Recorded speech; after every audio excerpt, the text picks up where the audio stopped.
ఇట్లా వస్తుంది.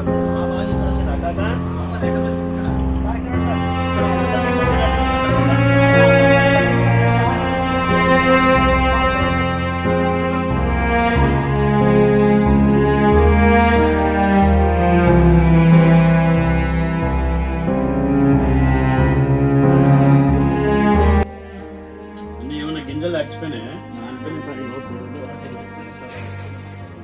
ఇక్కడ రకాలు నానిపోయిన మొత్తం లైట్ లేదా అంటే లేదు ఇక్కడ రకాలు 10 కాలే సార్, 8:30 7:30 మొత్తం సడన్ గా వచ్చినాయి. వస్తాయని అనుకున్నాం మేము, కానీ ఏం తీసుకోలేకుండా అన్ని నానిపోయినాయి. బియ్యము, పప్పు, అన్ని చక్కెర ఈడికొచ్చినాయి మొత్తం. ఇద్దరం ఇట్లకి లోవడం నీళ్ళలోనే ఎక్కడ వెళ్ళలేము. ఈ పిల్లలు వచ్చి బయటికి రానిచ్చినామంటే కూడా పోలేము. సామాన్లు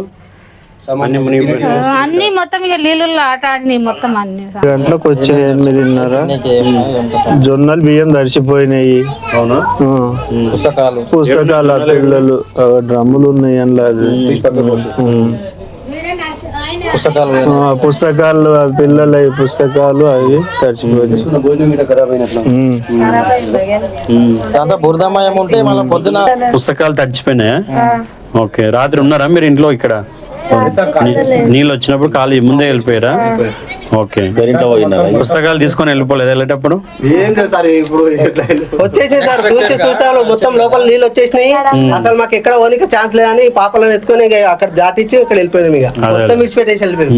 ఏం ఇక 10-15 minutes లో ఫ్లోటింగ్ ఎక్కువ మొత్తం వచ్చేసినాయి. ఇక్కడ 2-3 రోజుల నుంచి భారీ వర్షాలు కురవడం వల్ల వికారాబాద్ జిల్లాలోని మరిపల్లి మండలం కల్కుడ గ్రామంలో మరి ఊరు పక్కల ఉన్నటువంటి పెద్ద వాగు పొంగడము, తర్వాత నిన్న రాత్రి దాదాపు ఒక 10 ఫీట్ల హైట్లో మరి వర్షం నీరు వాగు నుంచి పొంగి ఇళ్ళకి రావడం జరిగింది. మనము ఇప్పుడు ప్రజెంట్గా నీ పేరేంటన్నా? బండారం సీన్ ఇంట్లో ఉన్నాము. ఆయనకి దాదాపు ఒక 2-3 క్వింటాల బియ్యం తడిచిపోయింది. మరి ఇంట్లో ఉన్న పప్పు అంతా తడిచిపోయింది. అంతా తీసుకెళ్లి బయట పడేయాల్సి వచ్చింది. కింద వస్తువులన్నీ కూడా బురదకి, ఇల్లంతా కూడా బురదమయమైంది. పిల్లలు కూడా చదువుకునే పుస్తకాలన్నీ కూడా మరి వర్షం నీళ్ళకి బురదలో తడిచిపోయినాయి, పాడైపోయినాయి. సో మనము ఈరోజు ఈ గ్రామం నుంచి మరి మండలం నుంచి ఏవైతే రైతులు నష్టపోయారో, ఎస్పెషల్లీ వాగు పక్కలోనే ఇండ్లు కానీ వాగు పక్కన ఉండే పొలాలు కానీ పెద్ద ఎత్తున నష్టమైనాయి. మరి కలెక్టర్ గారిని తర్వాత రెవెన్యూ అధికారులని తక్షణమే మరి గ్రామాలని సందర్శించి ఎవరైతే నష్టపోయారో, మరి నిన్నటి నుంచి ఇక్కడ గ్రామంలో కరెంటు కూడా లేదు, ఈ ఇళ్ళలో చీకటి ఉంది. మరి వాళ్ళు ఇంతవరకు ఉదయం నుంచి లేచి మరి బురద క్లీన్ చేసుకోవడము, తర్వాత బట్టలు ఉత్తుకోవడం ఇవే చేస్తున్నారు. వాళ్ళు ఇంతవరకు అన్నం కూడా వండుకోలేదు.